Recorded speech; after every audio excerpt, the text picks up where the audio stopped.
Rodna ravnopravnost bi bila zapravo, ona bi označavala postizanje pravne, ekonomske i socijalne jednakosti muškaraca i žena. Govorimo o jednakosti ili o ravnopravnosti. Teško da možemo govoriti o jednakosti jer muškarac i žena biološki nikad neće biti isto. Odnosno, svako društvo koje regulira pitanje muško-ženskih odnosa u svim segmentima društva ne želi učiniti da biološki i muškarci i žene budu isti i da se na jednak način s obzirom na to tretiraju. Dakle, ono što svako društvo teži, što mora omogućiti svojim nacionalnim zakonodavstvom je da im budu dostupno na jednak način sva prava, sve mogućnosti i sve šanse. Što imamo trenutno prikupljeno je da je jaz u plaćama, dakle nejednake plaće između muškaraca i žena bio negdje oko 13%, a na razini Europske unije je 16%. Moram reći da glavne prepreke vezano za takvu situaciju na tržištu rada predstavljaju određena nepovoljni kriteriji, nepovoljni uvjeti koji vladaju na tržištu rada, a to je da žene su više izložene i prekovremenom radu i izložene su i staklenom stropu, nemogućnosti usklađivanja privatnog i poslovnog života, što se reflektira također na njihove plaće. Ono što je bitno zapravo spomenuti kad pričamo o plaćama u Hrvatskoj i u zemljama EU, to je svakako taj takozvani gender pay gap ili rodni jaz u plaćama, što zapravo ukazuje na razlike u plaćama između muškaraca i žena koji obavljaju isti posao ili rade unutar istog sektora. I kad pričamo o nekakvom postotku prosjeku Europske unije, on iznosi između 15 i 16%, dok je u Hrvatskoj tek nešto iznad 10%. I ta sama brojka bi se mogla protumačiti dosta pozitivno jer smo mi nekoliko postotnih poena ispod europskog prosjeka, što je zapravo u tom slučaju dobro. Možemo reći da kad govorimo o jazu plaćama, da govorimo o jednom multidimenzionalnom problemu kojim zaista treba pristupiti sustavno sa nacionalne razine i regulirati ga i prepoznati ga na taj način kao jedan vrlo složeni problem.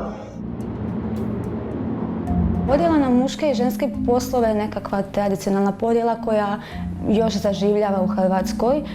Prema nekim relevantnim statistikama mi možemo vidjeti da muškarci i dalje dominiraju u tim nekakvim tradicionalno muškim poslovima, dok su žene prisutnije u nekim ženskim poslovima i sektorima kao što su obrazovanje, socijalna skrb, zaštita zdravlja i sl.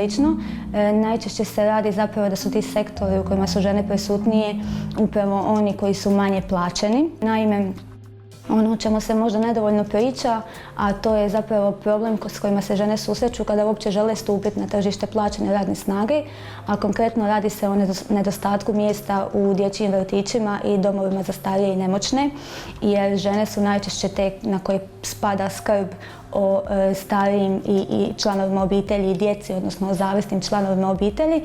I onda ako u gradu u kojem žena živi zapravo ne postoji dovoljno kapaciteta u dječjem vrtiću ili u staračkom domu, ona uopće nema priliku stupiti na tržište radne snage jer u tom slučaju nema se tko brinuti o njezinoj djeci. Samom poboljšanjem položaja žena na tržištu rada i sa stvaranjem takvog zakonodavstva, akcijskih planova, politika i strategija koje idu kao usklađivanje obiteljskih i poslovnih obaveza, mi automatski time povećavamo natalitet i bolju demografsku sliku Republike Hrvatske.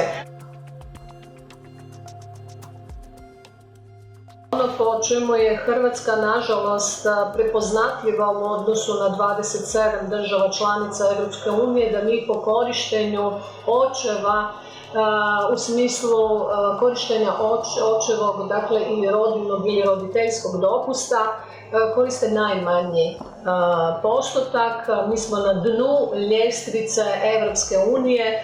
Očevi nam koriste rodiljni dopust svega 0,3%, a roditeljski dopust negdje iznad 8%. Dakle, još uvijek puno trebamo raditi na promicanju takve uloge i takve mjere i trebamo razmišljati o dodatnoj motiviranosti očeva koji će se odlučiti na takvu mjeru. Ono što je svakako bitno je doprinijeti povećanju sudjelovanja žena na tržištu radne snage, zato što je to u direktnoj korelaciji sa povećanjem održivog gospodarskog rasta. I s obzirom da je jedan od prioriteta Hrvatske predsjedanjem Vijeća Europske unije Hrvatska koja se razvija, onda je to zapravo jako indikativno i jako bitno da mi shvatimo koja je važnost postizanja rodne ravnopravnosti. Postoje dakle neka istraživanja koja kažu da bi postizanje rodne ravnopravnosti do 2050. godine rezultiralo sa preko 10 milijuna novootvorenih radnih mjesta, da bi stopa zaposlenosti dosegnula 80%, a BDP po glavi stanovnika bi se povećao za 10%. Znači to nikako nisu zanemarivi podaci, nikako nisu zanemarive brojke i ono što mi definitivno trebamo raditi je znači konkretno na promicanju rodne ravnopravnosti, a onda i na uključivanju žena, to jest poticanju uključivanja žena na tržište plaćene radne snage.